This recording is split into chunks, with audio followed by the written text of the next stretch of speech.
Hello! నేను మీ doctor Nandi Rameshwararao, founder and CEO of real talks. ఇంతవరకు మనం లాస్ట్ 2, 3 ఎపిసోడ్‌లో తెలంగాణ మీద మాట్లాడాం. హైదరాబాద్‌లో రియల్ ఎస్టేట్ ఎక్కడ ఇన్వెస్ట్ చేయాలి, ఏం చేయాలనేది. అయితే చాలామంది సందిగ్ధంలో ఉన్నారు. ఆంధ్ర వచ్చింది తెలంగాణ పడిపోద్దా? తెలంగాణ డెవలప్ అయితే ఆంధ్ర అసలు ఏమీ లేదు పెరుగుతదా అని ఇది చాలా మిక్స్డ్ ఒపీనియన్. చాలామంది భిన్నంగా డిఫరెంట్ క్వెషన్స్, డిఫరెంట్ కామెంట్స్ పెట్టి వ్యూయర్స్ కొంతమంది ఫోన్ చేస్తున్నారు మా సర్వీసెస్ కోసం. అయితే వాళ్ళు ఎప్పటికి కూడా కన్ఫ్యూజన్ ఆంధ్రాలో పెట్టాలా వద్దా? ఆంధ్రాలో పెడితే అప్రిషియేట్ అవుతుందా అవుదా? తెలంగాణలో బెటరా, ఆంధ్రాలో బెటరా, లేకపోతే ఈ 2 కాకుండా బయట వేరే కర్ణాటక, తమిళనాడు బెటరా అంటే ఆబ్వియస్లీ ఆన్సర్ నేను వైజాగ్లో పుట్టాను, హైదరాబాద్లో సెటిల్ అయ్యాను. కాబట్టి నాకు 2 రాష్ట్రాలు గ్రోత్, 2 రాష్ట్రాలు పెరగాలి, 2 ప్రాఫిట్లో ఉండాలి, 2 మంచి రెవెన్యూ జనరేట్ చేసుకోవాలి, మంచిగా సెటిల్ అవ్వాలని ఆకాంక్ష ఎప్పుడు ప్రతి వీడియోలో చెప్తాను. అలాగే తెలంగాణలో ఆల్రెడీ సెట్ అయ్యి ఉంది. అమరావతిలో మాత్రం కొద్దిగా సెట్ అవ్వాల్సిన అవసరం ఉంది. ఇప్పుడు మిగతా అన్ని సేమ్. ఇప్పుడు ఉన్న గత 2, 3 నెలలుగా చంద్రబాబు నాయుడు గారు వెళ్ళే దూకుడు కానీ, లోకేష్ బాబు వెళ్ళే కానీ, మొన్న మీటింగులు కానీ, చాలా ఫారినర్స్ రావడం కానీ, ఎఫ్డీఐ ఫండింగ్ కోసం మాట్లాడడం కానీ, చాలా positive move. And even construction of IRR, ORR వీటిలో కూడా వేగవంతం చూపిస్తున్నారు. అట్లనే ఏఐసిటీ మన తెలంగాణలో ఏవైతే ఒకప్పుడు మీరు చూసుకుంటే చంద్రబాబు నాయుడు గారు సీఎం ఉన్నప్పుడు, యునైటెడ్ ఏపీ సీఎం ఉన్నప్పుడు ఏవైతే అంశాలు ఇక్కడ డెవలప్ చేశారో, అటు హైటెక్ సిటీ టవర్స్ దగ్గర నుండి సైబరాబాద్ అనేది వరకు ఆయన రోల్ చాలా ప్లే చేశారు. ఇప్పుడు వెదర్ గుడ్ ఆర్ బ్యాడ్ ఇద్దరు ఒకటే పార్టీ నుండి వచ్చారు. సిబిఎన్ గారు టీడీపీ, రేవంత్ రెడ్డి సిపి, ఇద్దరు సీనియర్ జూనియరు, మంచి తాల్మేలు ఉంది, మంచి సంబంధాలు ఉన్నాయి. అయితే డెఫినెట్గా ఒక పాయింట్ అయితే తెలంగాణలో జరిగినంత స్పీడ్గా జరగడానికి కొద్దిగా టైం పడుతుంది. బట్ ఎవరైతే లాంగ్ టర్మ్ ఇన్వెస్ట్ చేయాలనుకుంటే అమరావతిలో హ్యాపీగా పెట్టుకోవచ్చండి. ఎందుకంటే Vizag is always been a stable city. ఇప్పుడు ఏమైందంటే ఈ ఫండింగ్ దాదాపు 2 లక్షలు 3 లక్షల కోట్ల దాకా డిస్కషన్లో ఉన్నాయండి అన్నీ. గవర్నమెంట్ నుండి కానీ కొన్ని ఫండ్స్ వస్తున్నాయి. అట్లా 15,000 కోట్లు అమరావతి క్యాపిటల్కి వచ్చింది. అట్లా మిగతా ఇప్పుడు అంబానీ, అదానీ, తర్వాత టెస్లా, దాని తర్వాత మైక్రోసాఫ్ట్, అమెజాన్, మన సత్యానాడల్లా కానీ పిలిచారు. వీళ్ళందరూ కూడా గూగుల్, సుందర్ పిచ్చే వీళ్ళందరితో టచ్లో ఉన్నారు. డెఫినెట్గా వీళ్ళందరూ వైజాగ్ కానీ, అమరావతి, గుంటూరు కానీ, విజయవాడ కానీ it is a good place for investment. ఎందుకంటే మనకి ఇన్ఫ్రాస్ట్రక్చర్ అలా ఉందండి. హైదరాబాద్లో ఉన్నంత ఇన్ఫ్రాస్ట్రక్చర్ లేకపోయినా బట్ ఫ్యూచర్లో it is going to be another Hyderabad or another big city అవ్వద్దు. ఎందుకంటే మనం ఏవైతే ప్లాన్ చేసామో అన్నీ కూడా వాళ్ళు కూడా రెప్లిక్ అవ్వాలి. మన మీద ఇంకా కొద్దిగా బాగా చేయాలనుకుంటున్నారు. ఎందుకంటే చంద్రబాబు నాయుడు కొంత సీనియర్ ఉన్న పొలిటీషియన్లో one of the top most senior political leader. And మీరు చూసుకుంటే మన ఎలక్షన్లో కూడా రైట్ అండ్ లెఫ్ట్ ఎవరున్నారండి? నరేంద్ర మోడీ గారికి ఒక పక్క చంద్రబాబు గారు, ఒక పక్క పవన్ కళ్యాణ్ గారు. అంటే వీళ్ళకి మించి చాలా ఉన్నారు. నితీష్ కుమార్, ఇంకా పెద్దలు చాలామంది ఉన్నారు. కానీ వాళ్ళందరినీ దాటుకొని పక్కన పొజిషన్ సంపాదించే ప్రైమ్ మినిస్టర్ పక్కన సంపాదించడం ఈజీ. కానీ ఇంకో బెనిఫిట్ ఏంటంటే కూటమి గవర్నమెంట్ కాబట్టి మీకు డెఫినెట్గా వాళ్ళకి అన్నీ పాజిటివ్గా జరిగే అవకాశం ఇప్పటివరకు. వీళ్ళు అడిగింది ఏది కూడా ఏంటి నాకు తెలిసి నెక్స్ట్ ఈ టర్మ్ వరకు అన్నీ కరెక్ట్గా ఉంటే మన ఏపీ గవర్నమెంట్ని సన్నీళ్ళ ట్రీట్మెంట్ ఇస్తారండి. నేను చెప్పాను, సన్నీళ్ళ అంటే అల్లుడు ట్రీట్మెంట్. మనం ఏది అడిగినా అల్లుడు ఏదైనా అడిగి ఇవ్వకపోతే తేడాలు వస్తాయి, మ్యాటర్ డైవర్స్ దాకా వెళ్తుంది.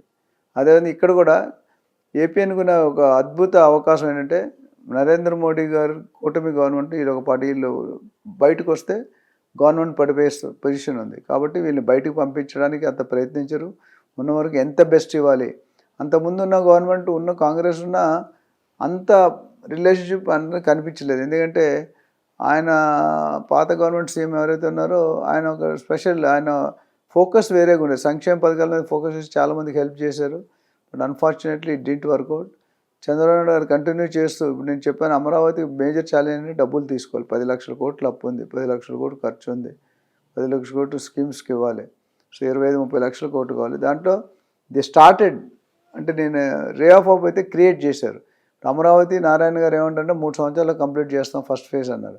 ఒక్కసారి అమరావతి కంప్లీట్ అయిందంటే ఇంకా ఏపీని ఎవరు పట్టుకోలేరు. ఎందుకంటే పూర్వ వైభోగం వచ్చేస్తుంది. ఎందుకంటే పూర్వ వైభవం రావాలంటే జో దిక్తా హై ఓ బిక్తా హై, కనిపించకపోతే ఏది కొన్నది. ఇప్పుడు అంతా మాటల్లోనూ డిస్కషన్లోనూ డాక్యుమెంటేషన్ రూపంలో ఉంది.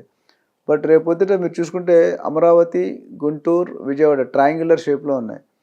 సో ఆల్రెడీ ఎయిర్పోర్ట్ అక్కడ ఉంది మనకి. మిగతా కార్యక్రమాలు కొత్తగా ప్లాన్ చేస్తున్నారు. భోగాపురం ఎయిర్పోర్ట్ వస్తుంది. ఇవన్నీ కూడా they are indications growth factors. అంటే ఇక్కడైతే ఏఐసిటీ, స్కిల్ యూనివర్సిటీ, వర్సిటీ, అట్లానే హైకోర్టు, గవర్నర్ బంగ్లా ఇవన్నీ కూడా వస్తున్నాయి. Plus government IAS officers, government buildings. అంటే ఇప్పుడు నాంపల్లి చూసుకుంటే మనకి తెలంగాణలో వరుస గవర్నమెంట్ బిల్డింగ్స్, బషీర్బాగ్లో వరుస గవర్నమెంట్ బిల్డింగ్స్ ఉంటాయి. అదేవిధంగా అక్కడ ఏపీలో కూడా seed access road, capital access road అని సీడ్ యాక్సెస్ రోడ్ అని ఉంది. అక్కడ హయ్యెస్ట్ రేట్ 50 నుండి 75,000 దాకా వెళ్తుంది.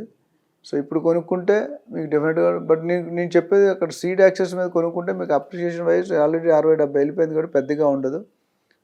అమరావతి క్యాపిటల్ నుండి round diameter of 20-30 kilometres, maybe Tullur కానీ, కాజా కానీ, తాడేపల్లి కానీ వీటిలో కొనుక్కుంటే, గుంటూరు కానీ మీకు కొద్ది తక్కువ రేట్లో దొరికే అవకాశం ఉన్నాయి సిఆర్డీ అప్రూవల్ ప్రకారం. ఎందుకంటే మనం ఎక్కువ పెట్టి కొనుక్కుంటే అప్రిషియేషన్, నేను చాలాసార్లు చెప్పాను, సిటీకి దూరంగా కొనుక్కునే వాళ్ళు తక్కువ రేట్లో కొనుక్కొని ఎక్కువ రేట్లో అప్రిషియేషన్ వస్తుంది. సింపుల్ ఎగ్జాంపుల్ చెప్తాను మీకు. మనకి వైజాగ్ తీసేస్తే మాత్రం మిగతా ఏరియాలో అంత లేదు. ఇప్పుడు అమరావతి, గుంటూరు, విజయవాడ అని డెవలప్ అవుతుంది. Vijayawada one of the biggest railway junction in the country. ఎందుకంటే మీరు చేసుకుంటే నాకు తెలిసి సికింద్రాబాద్ కంటే ఎక్కువ ఉన్నాయి నెంబర్ ఆఫ్ ప్లాట్ఫామ్ నాకు తెలిసినంత వరకు. సో అంత ప్రాముఖ్యత ఉంది విజయవాడకి. ఎందుకంటే ఏ ట్రైన్ వెళ్ళాలన్నా they have to go through Vijayawada maximum. So దానివల్ల దానికి ఉన్న ప్రత్యేకత పెరిగింది. పెద్ద సిటీ ఉన్నారు, but one of the biggest business centre in India. మనకు అమీర్పేటలో కంప్యూటర్ బిజినెస్ ఎంత పెద్దదో, బిగ్గెస్ట్ హబ్ ఇన్ ఇండియా. ఒకప్పుడు కలకత్తా ఉండేది, కలకత్తాని మించి ఇప్పుడు అమీర్పేట అయిపోయింది. అదేవిధంగా ఇక్కడ వచ్చే రియల్ ఎస్టేట్ పరంగా చూసుకుంటే ఆల్రెడీ రేట్లు ఆర్టిఫిషియల్ రేట్ కొద్దిగా జంప్ అయింది. చంద్రబాబు నాయుడు గారు సీఎం యాక్చువల్ అంతకుముందు చెప్పాను, అసలు ఎలక్షన్ అన్నప్పుడే రేట్లు కొద్దిగా అంతవరకు స్టాగ్నెంట్ రేటు కొద్దిగా పెరిగాయి. ఎలక్షన్ డేట్ వచ్చిన తర్వాత ఇంకొద్దిగా పెరిగాయి. ఎలక్షన్ అయిపోయిన తర్వాత పోల్స్ అంటే అవుట్పుట్ బట్టి సర్వేలో వీళ్ళు వస్తారని తెలిసి ఇంకొద్ది పెరిగింది. చంద్రబాబు నాయుడు గారు సీఎం అయిన తర్వాత ఇంకా పెరిగాయి. అంటే గత 2-3-4 నెలల్లో 3-4 టైమ్స్ పెరిగిపోయింది. ఎందుకంటే చంద్రబాబు నాయుడు వస్తారంటే ఈజ్ క్యాపబుల్ మ్యాన్, మంచి అడ్మినిస్ట్రేటర్, మంచి పొలిటీషియన్, మంచి డెవలప్మెంట్ చేస్తారు, టెక్నికల్గా ఆలోచిస్తారు, కమర్షియల్గా ఆలోచిస్తారు, లీగల్గా ఆలోచిస్తారు. సో ఇంతవరకు ఆయన చేసిన 3 సార్లు కూడా ఏపీని బాగా డెవలప్ చేశారు. సో ఇప్పుడు ఇక్కడ కూడా గుంటూరులో ఆర్ అమరావతిలో మాత్రం ఇన్వెస్ట్ చేసుకోవచ్చు.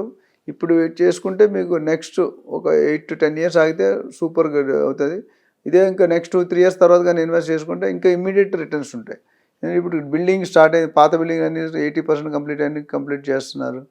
అట్లనే IT corridor they are planning, AI city they are planning, universities they are planning. అట్లా రకరకాలుగా మీకు విఐటి ఆల్రెడీ ఉంది మీకు అక్కడ. సో అట్లా ఇంజనీరింగ్ కాలేజెస్ కానీ, మెడికల్ కాలేజెస్ కానీ, గవర్నమెంట్ ఇన్స్టిట్యూషన్ కానీ, గవర్నమెంట్ ఆఫీసెస్ కానీ, ఇవన్నీ కూడా ఎస్పెషల్లీ రియల్ ఎస్టేట్ చాలా భూమి అయ్యే అవకాశం ఉన్నాయి. ఎందుకంటే అనుకున్నంత ఇప్పుడు హైదరాబాద్తో కంపారిజన్ డెఫినెట్గా తక్కువ ఉంది, బట్ హైదరాబాద్ స్టేజ్కి రావడానికి ట్రై చేస్తారు. Though it may take some time, it will definitely help us. We have to wait. ఇప్పుడు ఆంధ్ర సెటిలర్స్ అక్కడ హ్యాపీగా పెట్టుకోవచ్చు. బయట నుండి వచ్చేవాళ్ళు ఒక మాట ఆలోచిస్తారు, ఎందుకంటే నాకు క్విక్ రిటర్న్స్ కావాలంటే it may not be possible right away. But రాను నెక్స్ట్ అమరావతి క్యాపిటల్ డెవలప్ అవుతుందని కన్స్ట్రక్షన్ అయ్యి ఒకసారి ఒక షేప్ అండ్ సైజ్ ఒక రూపం వస్తే కనుక అక్కడ పికప్ చాలా ఫాస్ట్. ఇప్పుడు కొద్దిగా స్లోగా, ఇప్పుడు కూడా పెరుగుతుంది, పికప్ అవుతుంది. పెట్టుకునే వాళ్ళు కొద్దిగా ఆలోచించి 8-10 ఇయర్స్ ఆగితే హ్యాపీగా పెట్టుకోవచ్చు.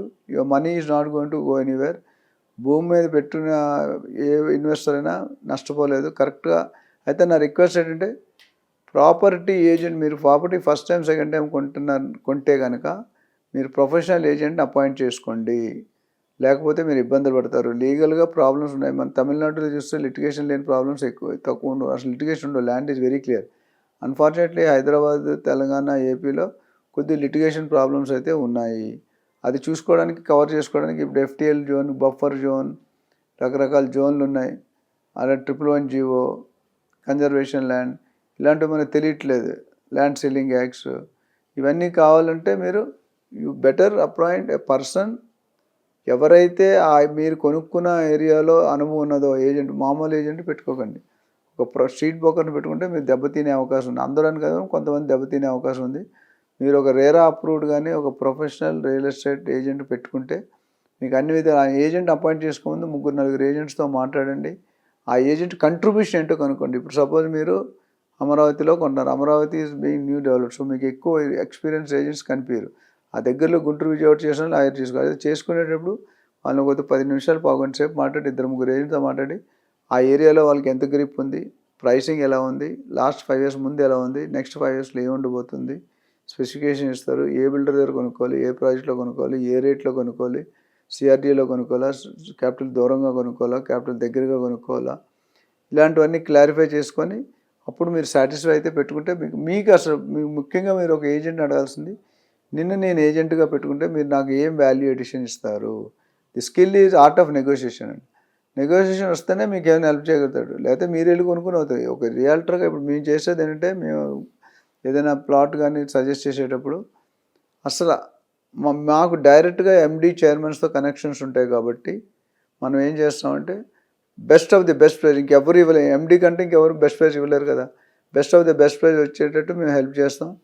మా రోల్ ఏముంటుంది, నా ప్రాజెక్ట్ కాదు కాబట్టి మా గుడ్ విల్ ఉంటుంది, మా బ్రాండ్ ఉంటుంది. బట్ ది ఇన్వెస్టర్స్ మేము ఎవరికైతే ఇంతకుముందు గత 15-20 సంవత్సరాలకు ఇప్పించామో 10 రెట్లు, 20 రెట్లు, 30 రెట్లు, 40 రెట్లు, 50 రెట్లు కూడా పెరిగిన దాఖలాలు ఉన్నాయి.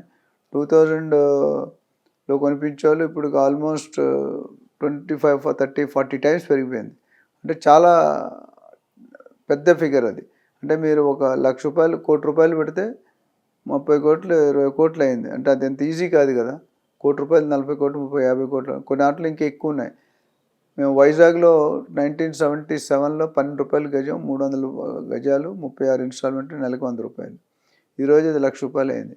₹12 ఎక్కడ, ₹1,00,000 ఎక్కడ? ఎన్ని ఇయర్స్లో? అక్కడ 23, 24, 45, 47 ఇయర్స్లో ₹12 కాస్త ₹1,00,000 అయింది. ఎన్ని రెట్లు పెరిగిందంటే మీరు నా ఓన్ ప్రాపర్టీ మా ఫాదర్ కొన్నారు, ఇప్పటికీ వైజాగ్లో ఉంది. ఎందుకు చెబుతుంటే రియల్ ఎస్టేట్ టైం ఉండాలండి, టైం ఉంటే బెటర్. సో దీని మీద ఇంకా మీకు మరిన్ని డీటెయిల్స్ కావాలనుకుంటే కనుక నా పేరు doctor Nandi Rameshwararao, founder and CEO of realtor accident. 9949579170, 9949579170. దయచేసి కాల్ చేసి అపాయింట్మెంట్ తీసుకోండి. మీ సమస్యలు అన్నిటికీ పరిష్కారం చూపిస్తాం. Thank you.